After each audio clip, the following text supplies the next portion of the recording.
And I have been spending quite a few decades studying community college internationalization.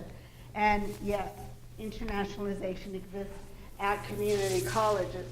So today I'm going to talk to you a little bit about the work that I do and several of the projects that I have been engaged in to give you the range of ideas about what is available to study at community colleges in terms of international. There is a consortium for California called California Colleges for International Education, and more likely than not, your college is a member. And because you're a member, you get all these benefits. So if you want to ask me afterwards, am I really a member or are we current with our dues, then I'll let you know about that.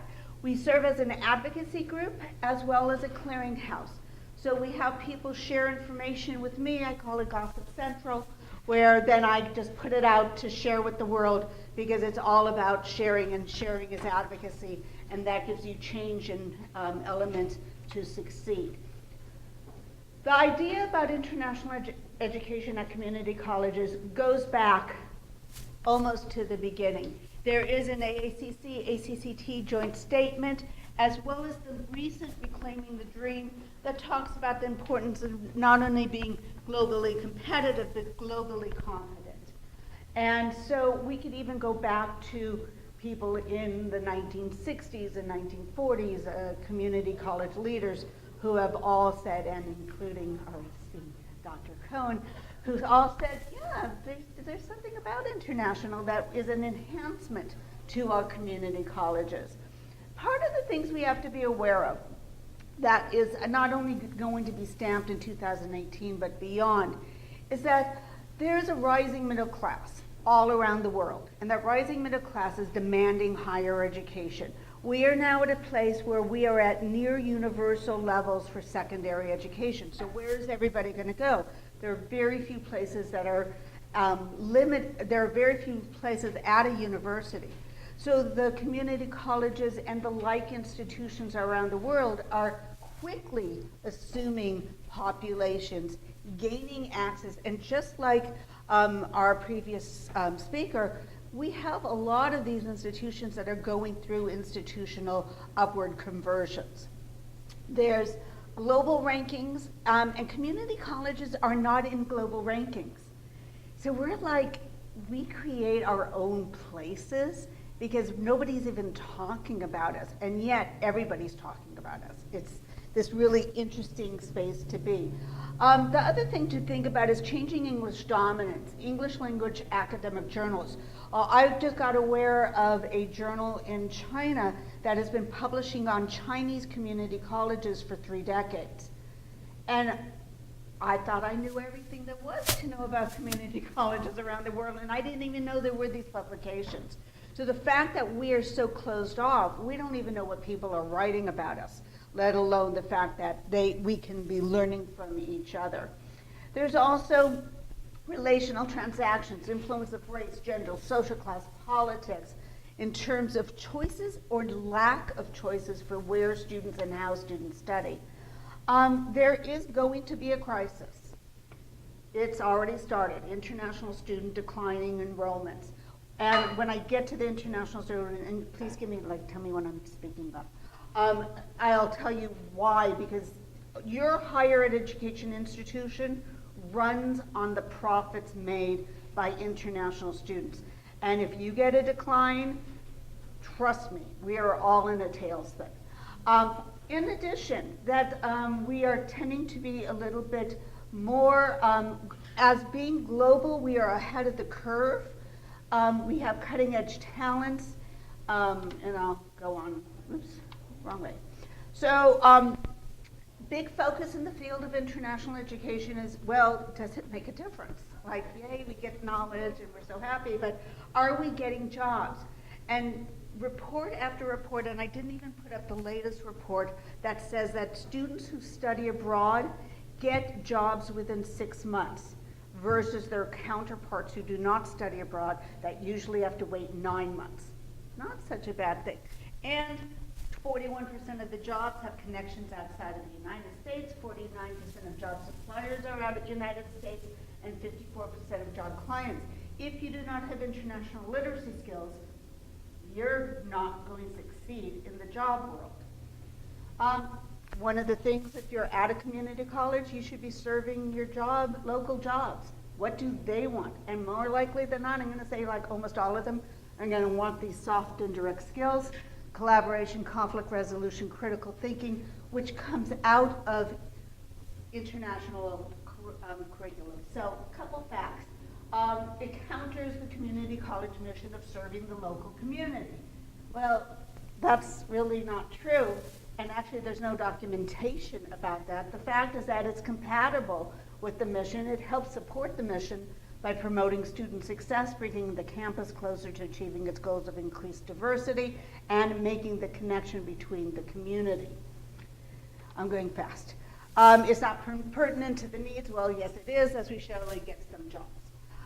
It's cost prohibitive, and not really, again. Internationalizing curriculum programs is actually no cost. I mean, when I was younger, I would tell faculty, oh, let's go do this program together. I'll give you a hug. And that was enough. Today, I try to get like money. And the most I get is like $1,000. The faculty is like, yeah, I'll take $1,000 so I could internationalize my coursework. Education abroad, it's usually full-time faculty who are teaching. They're already on contract. So really the only costs that you need are the version of the on-class class may need an adjunct. You may have air and housing supplemental costs, but those are usually very minimal.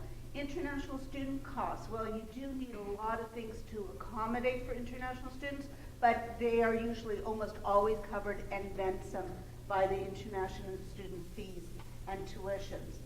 I'm going to skip over. Okay, so staffing. 91 snapshot of 91 leaders in the community college world around the state. It used to be the myth that people who work in community colleges are part-time or they're at a clerical level, and that's actually not true anymore. They are full-fledged mid-level administrators. Most of them are in full-time positions with their title including international, intercultural, or job. And this is really important because if you want a stake in leadership and a stake in change, you need to be able to have positions. Which is interesting because the advocates in the 60s were like, oh, let's get an office. And I would always tell, colleges, oh, a closet's fine. But we never talked about the people in those offices. So now, 100 years later, we're talking about the people. If we look at mid-level administrators, they are a very different profile than senior administrators. And these are the people that are going to be moving up the ranks. And it's the people who are working full-time in international education are highly diverse. They are not people who yet have their PhDs. And as we know, if you want to go into senior administration, you need your PhD. So I think this is a really interesting. They've been in their job a really super long time. They're happy being in their positions. And that's also, I think, a very important thing to understand.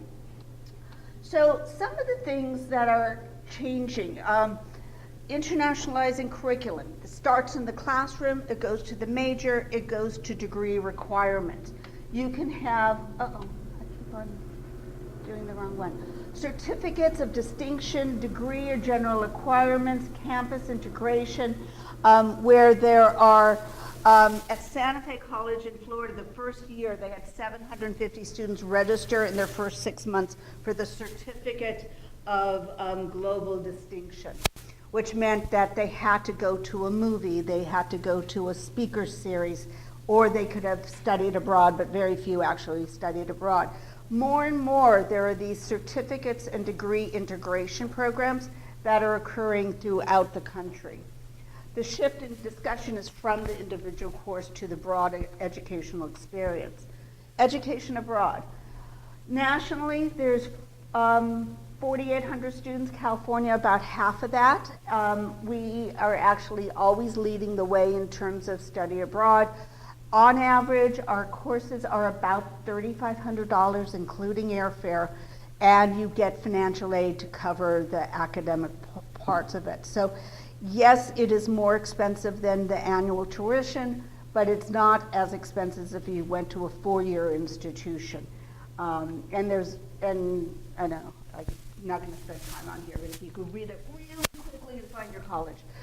But the important thing here is that we're talking about a number of colleges that are having a class is about 18 to 24 students. Pretty much all of them are double that. So we're talking about large student enrollments in these kind of programs. Oops. Now, nobody's going to be able to read this. But what I did was I looked at diversity, demographics. So AACC, so for example, 22% of all community college students are Latinx. California, it's 43.99%. If you look at the CCIE statistics for those who study abroad from California community colleges, it's 40%. So those students who are studying abroad are of diversity. And in part, there are tremendously more diversity than maybe if you're looking at the national statistics. Now, this is works in progress. Part of this is based on a big study that we did. This is based on the data that I got in 2016-17. It's very difficult to get this data because if you ask community colleges to, I'm done? Oh, okay.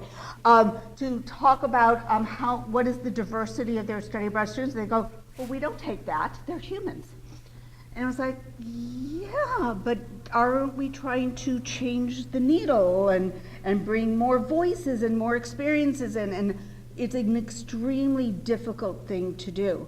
So it's like step by step. But at the same time, I can say with all confidence that we are tremendously changing the world. We have changed the world of study abroad, particularly because universities can't even match what California is doing with community colleges in opening up doors. Benefits. Well, this is one of my favorite stuff. And I'll talk about a study in 1 second, but there's an increase in social empathy and getting along, those soft skills that you need for jobs. Every single study that comes out about study abroad shows the soft skills. We did a CCC SOAR project. We looked at 476,708 first-time, full-time college students who were tracked from 2004 to 2009 in 3-year sequences at 16 districts. And we looked at those who studied abroad and those who didn't. We found out that, again, I don't know if you could see this, and every marker, completed transfer, completed math transfer, 1-year retention, 2-year retention, transferable units, transfer to 4-year, earned associate degrees, they were all on the positive. Maybe not large numbers once you look at the differences, but every single thing had a positive marker. And we use the term Hispanic students because back then, that's the term the chancellor's office used. So if we're looking at their markers, the differences are even greater. This is based on a project that was done out of Georgia that looked at African American students, but they didn't separate out for community colleges. So we're the first study.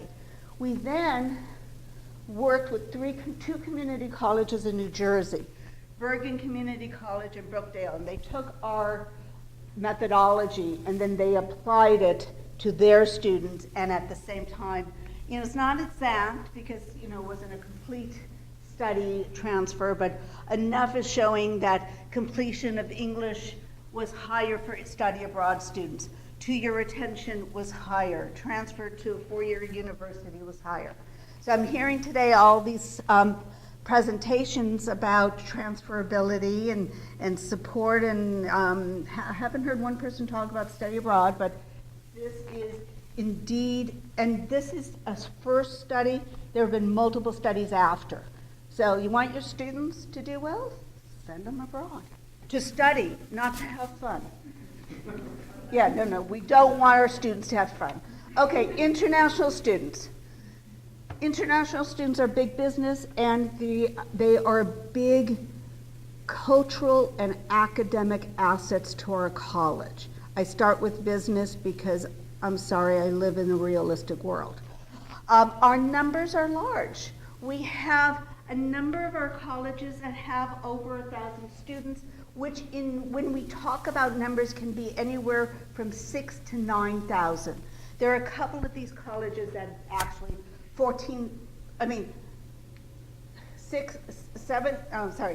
percentage of the student population. Sorry. Most of these, though, are still 1% of the student population. Oops, I forgot where I'm going. So, when I said money, we had 28,000 international students in 2017. It created 4,800 jobs for domestic students and the community, and we brought in $807 million. What would your college do with $807 million? So there is actually the NAFSA file that you could go to your district. You could see exactly how much money is being brought in. And then you could go to your board of trustees and say, do you want to lose that amount of money? I know. That's the advocacy in me. So sorry. For every 7 students, 3 U.S. jobs are created. They're created in accommodations, dining, retail, transportation, telecommunications, health insurance sectors. So these are jobs for the community that are being created. Okay. This talks in terms about the profit where you get to put the numbers. And what happens is that enrollment of international students is on top of local enrollment caps. There's a maximum number of domestic students regardless of so they're not, international students are not even brought into the discussion. They're just a separate entity. The other thing is that there have been now 3 seat analyses in California community colleges, because one of the myths is that international students take spaces away from international students, and all 3 of these studies have said, no, it really doesn't. You end up in your academic classes or in your vocational technical classes with 1, 2, or 3 international students, and they're the students that make the classes go rather than being canceled. And high academic success, most are in honors and student government, most have high GPAs, and I just had the privilege of serving on a dissertation committee where the student looked at the successes of the international students who transfer, because everybody always talks about the problems, and so we were looking at, the cultural capitals and, the positives, and what are those things that allow the growth to occur, and wonderful things that people haven't talked about. And I'm not sure why. I think it's still part of the idea that people don't want to openly talk about international, and so they keep their voices low, and they don't want to share all the successes that are coming out of the field. But there's a lot more research that can be done in these areas. So there's no benchmarking. How much time do I have? Like a minute? Right, I have 11 minutes. 11? Oh, okay. That includes my first question. Oh, fantastic. Okay, so one of the things is that we have absolutely no idea how many community colleges in the United States have international programs. There's IIE Open Doors, there's American Council on Education, AACC hasn't done a study in a couple of decades. CCIE, my group, tries to do stuff every few years. And if there's something that's related to student success, why is it that we don't know anything about it? And I think that's a very curious entity in itself.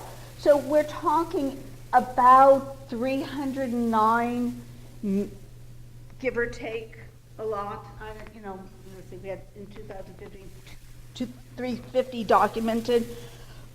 I think it's a lot more.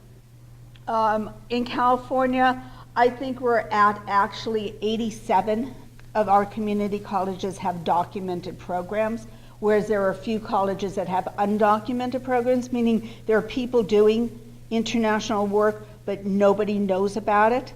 And the premise is if nobody knows what you're doing, they can't close you down. And it's very clandestine type of work. So here's an examination of looking at California's my group does an annual report. So these are looking at the international education listed in policy statements. So in district and college mission statements, this is from, and it's very interesting. The CEO survey would say 48% of the CEOs in California said that it's included in their mission, and 11% of the international directors or CISOs would say that, and in education abroad, they said 45%. So nobody knows what's going on, which is another interesting thing. Master plan, annual priorities. So maybe if we trust the CEOs, we're looking at about half of the community colleges having something official in their documentations. Needs, this is from 2014, and I'm going to be doing another survey in the fall, so any of you who would like to help me out with the survey and get it out to people, please let me know. But the needs in 2014 was more institutional support, more budgeting for marketing, more budgeting for site visits, more budgeting for other, just like people want money, more staff. The world economic recession was a concern, and other wasn't identified. It would be very interesting today when we do the study in the fall to see what other gets broken out into. These are specific job competencies that this was a question asked to the CEOs in the state. And we asked them, what job competencies do you need for students to master so that they could get a job? And they said acquisition of more than one language, so somewhat critical for the most part, not critical by a sizable few. Spending 2 more weeks outside of the country, as you can see, the somewhat critical, and then these two canceled themselves out. Studying in another country for more than 4 weeks, not as important in their minds. Working professionally as an intern or volunteer outside the United States for at least a month. That seemed to, interesting, be somewhat critical. So again, differing answers. I don't think from these questions we're going to get any calculating understanding. And then finally, encouraging faculty to add international issues. This was very critical, sometimes critical. So the CEOs in California want faculty to internationalize their curriculum, but they're not giving the support levels for them to do that. Just to give you an idea of the range of international activities that happened, this is comparing 2014 to 2010, also the same population of California community colleges, with being English as the second language, institutes as being among the most popular, international students, international festivals or something like International Education Week. I wouldn't be surprised if every campus has International Education Week. Going to some of the things of workforce development forums, we don't really do those anymore. Faculty education abroad, not really popular. International business. In the 80s, international business went off the chart. It was really popular. Kind of fun to do longitudinal studies here. 20-year comparison of international programs in California, and you can see that faculty exchanges never really got off the ground. International student programs keep on rising. International development programs really never got off the ground. Curriculum is just there. AA degree programs. For a while we had a tremendous number of them, and then they dropped. And I think that if we start to look into that, the rise of the transfer degree almost overrules the need for an AA degree in international studies. And so we could start to look at that at a different level. Same thing, certificate's a little bit stronger because you could always use some kind of a certificate. So this is one of my books on internationalizing community colleges in the United States. It has both practitioners and academic scholars looking at every type of international education program, and it's the first book ever published 100% on international.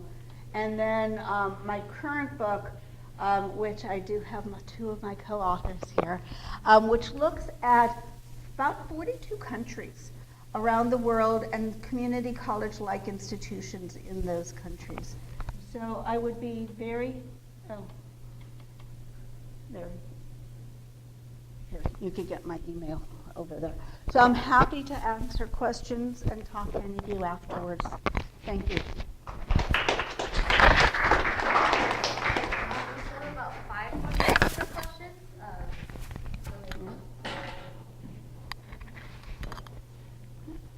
Okay.